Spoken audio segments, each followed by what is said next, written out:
بسم اللہ الرحمن الرحیم۔ میں ہوں شاہد عباس اور آج ہمارا ٹاپک ہے نظم حمد۔ 9th کلاس کا جو حمد ہے اس کے شاعر کا نام ہے الطاف حسین حالی۔ الطاف حسین حالی اپنے دور کے معروف شاعر اور نثر نگار مانے جاتے ہیں۔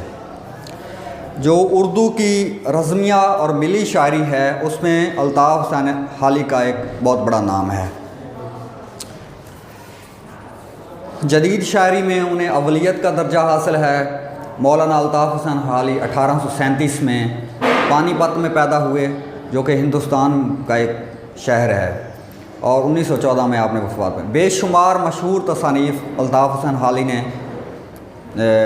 قلم بند کی، جن سے آج تک بہت سارے لوگ اردو ادب سے جو تعلق رکھتے ہیں یا اردو ادب سے جن کا تعلق ہے وہ اس سے مستفید ہو رہے ہیں، استفادہ اٹھا رہے ہیں۔ تو آج کا ہمارا ٹاپک ہے حمد۔ حمد کے پہلے شعر کی طرف آتے ہیں۔ قبضہ ہو دلوں پر کیا اور اس سے سوا تیرا، ایک بندہ نافرمان ہے حمد سرا تیرا۔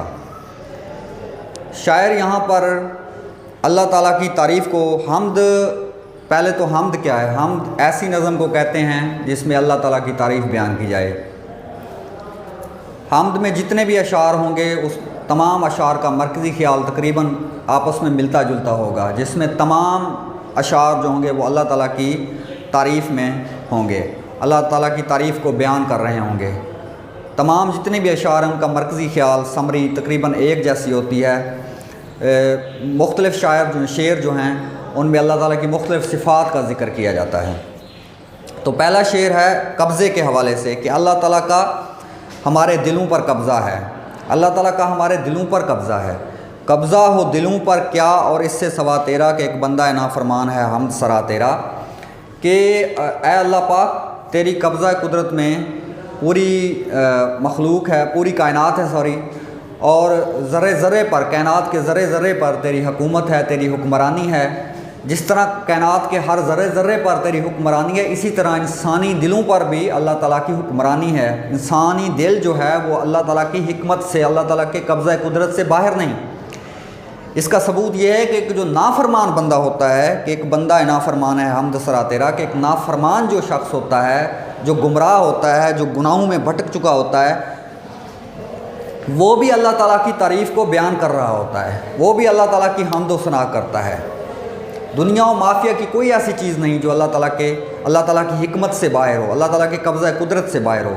اللہ تعالیٰ جو ہیں وہ پوری کائنات کے خالق ہیں، اور اللہ تعالیٰ نے انسان کو اپنا نائب بنا کر یہاں پر بھیجا، اور اللہ تعالیٰ نے انسان کو دو راستے دیے، ایک صراط مستقیم سیدھا راستہ اور ایک برائی کا راستہ۔ اب انسان کو اختیار حاصل ہے کہ وہ اچھا راستہ اختیار کرے، اچھے راستے کو چنے یا برے راستے کو چنے۔ تو یہاں پر شعر کا جو مین ایک جو اس کی تشریح بنتی ہے وہ یہی ہے کہ اللہ تعالیٰ کا انسانی دلوں پر قبضہ قدرت ہے، کوئی چیز اللہ تعالیٰ کی قبضہ قدرت سے باہر نہیں۔ اور اس کا ثبوت یہ ہے کہ جو ایک نافرمان بندہ ہوتا ہے، حالی خود کو کہہ رہے ہیں کہ مجھ جیسا ایک نافرمان جو بندہ ہے وہ بھی اللہ تعالیٰ کی حمد و ثنا کو بیان کر رہا ہوتا ہے۔ دوسرے شعر کی طرف آتے ہیں۔ گو سب سے مقدم ہے حق تیرا ادا کرنا، بندے سے مگر ہوگا حق کیسے ادا تیرا۔ تو شاعر اس شعر میں یا زیر تشریح، جب آپ تشریح شروع کریں گے تو تشریح کی پہلی لائن میں آپ لکھیں گے، سب سے پہلے تو آپ لکھیں گے نظم کا عنوان، حمد آ گیا، رابطے کی علامت ڈالیں گے، اس کے بعد حمد، اس کے بعد پھر شاعر کا نام، رابطے کی علامت، پھر الطاف حسین حالی یا جو بھی نظم کا شاعر ہوگا۔ اس کے بعد آپ لکھیں گے تشریح کے آگے تفصیلیہ علامت، اور تشریح کی پہلی جو لائن ہے وہ اس طرح سے آپ نے شروع کرنی ہے جیسے یہ شعر ہے، گو سب سے مقدم ہے حق تیرا ادا کرنا، بندے سے مگر ہوگا حق کیسے ادا تیرا۔ تو اس شعر میں کو ہم جو سٹارٹ تمہیدی ہماری لائن ہوگی، آغاز والی لائن ہوگی یا ابتدائی لائن ہوگی، اس کو اس طرح سے لکھیں گے کہ زیر تشریح شعر میں یا تشریح طلب شعر میں یا اس شعر میں، تین طریقے، یا اس شعر میں یا زیر تشریح شعر میں یا تشریح طلب شعر میں، شاعر مولانا الطاف حسین حالی کہتے ہیں یا بیان کرتے ہیں کہ کہ سب سے مقدم حق تیرا ادا کرنا، کہ اے اللہ پاک انسان کا سب سے اولین فریضہ یہ ہے کہ وہ تیرا حق ادا کرے۔ انسان کا سب سے پہلا اور اولین فرض یہ ہے، سب سے جو اہم فرض وہ یہ ہے کہ وہ اللہ تعالیٰ کا حق ادا کرے۔ بندے سے مگر ہوگا حق کیسے ادا تیرا، لیکن بندہ تیرے حق کو کیسے ادا کرے گا؟ بندہ تیرے حق کو ادا نہیں کر سکتا، کیونکہ تو نے انسان کو پیدا کیا اور پیدا کرنے کے بعد اس کو بے شمار نعمتوں سے نوازا۔ اللہ تعالیٰ کی ایک چھوٹی سی نعمت کا ہم ازالہ نہیں کر سکتے، ہم شکرانہ ادا نہیں کر سکتے۔ قرآن پاک کی ایک آیت کا ترجمہ ہے کہ ایک آیت ہے قرآن پاک کی کہ فَبِأَيِّ آلَاءِ رَبِّكُمَا تُكَذِّبَانِ، کہ اے انسان تم اپنے رب کی کون کون سی نعمتوں کو جھٹلاؤ گے، تم اپنی رب کی کون کون سی نعمتوں کے منکر ہو جاؤ گے۔ تو انسان بندے سے مگر ہوگا حق کیسے ادا تیرا، انسان سے تیرا حق کیسے ادا ہوگا؟ انسان تیرا حق نہیں ادا نہیں ادا کر سکتا۔ انسان سے تیرا حق ادائی تمہاری اے اللہ پاک تیری حق ادائی انسان سے نہیں ہو سکتی، کیونکہ تو نے ہمیں بے شمار نعمتوں سے نوازا ہے۔ تو ہم آتے ہیں شعر نمبر تیسرے کی طرف۔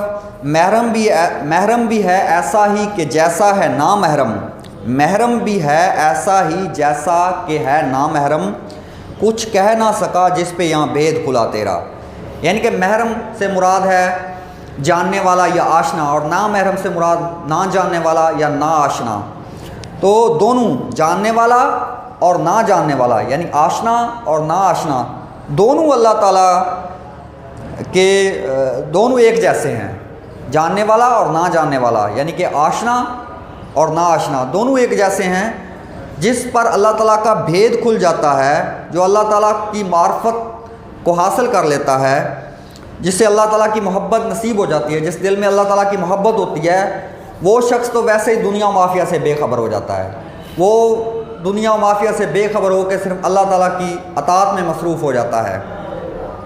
اور جو ناشنا ہے وہ تو ویسے ہی ناشنا ہے۔ ایک انسان جو گمراہ ہے، جو صراط مستقیم سے بھٹک گیا ہے، وہ تو ویسے اللہ تعالیٰ کی حکمت کو نہیں جان سکتا، وہ اس کے دل میں تو اللہ تعالیٰ کی محبت ہے ہی نہیں۔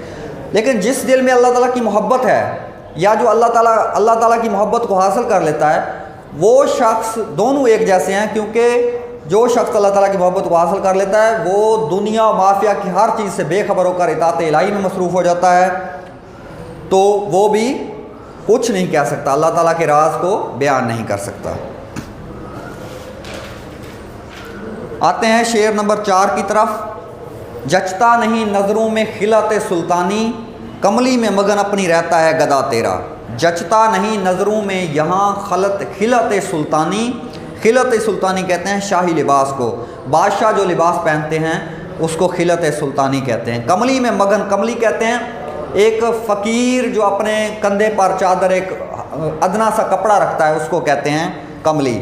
کملی میں مگن اپنی رہتا ہے گدا تیرا، گدا کہتے ہیں فقیر کو۔ تو شاعر اس شعر میں اللہ تعالیٰ کی تعریف بیان کرتے ہوئے کہتے ہیں کہ اے اللہ پاک، جو تیرا گدا ہوتا ہے، جو درویش صفت انسان ہوتا ہے، وہ حقیر سے حقیر کپڑے میں بھی خوش رہتا ہے، اس کی نظروں میں بادشاہی لباس کی کوئی وقت یا اہمیت نہیں ہوتی۔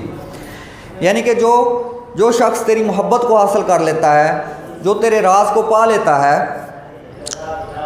وہ شخص، اس کے ہاں دنیا کی ظاہری شان و شوکت اور نمود و نمائش جو ہے اس کی کوئی اہمیت نہیں ہوتی۔ وہ ظاہری شان و شوکت کو چھوڑ دیتا ہے، وہ صرف اطاعت الہی میں مصروف ہو جاتا ہے۔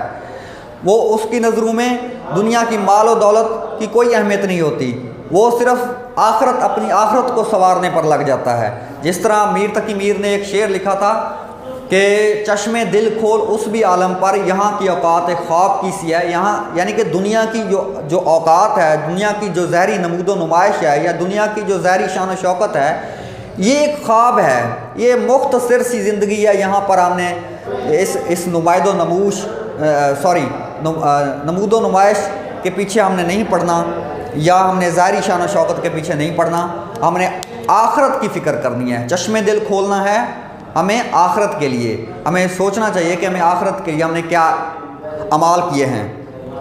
تو جو فقیر صفت یا درویش صفت انسان ہوتے ہیں، ان کی نظر میں دنیا کی شان و شوکت، دنیا کی ظاہری شان و شوکت کی کوئی وقت نہیں ہوتی۔ وہ اپنی کملی میں، وہ حقیر لباس میں بھی خوش رہتے ہیں، اور وہ قناعت پسند آدمی کہلاتے ہیں۔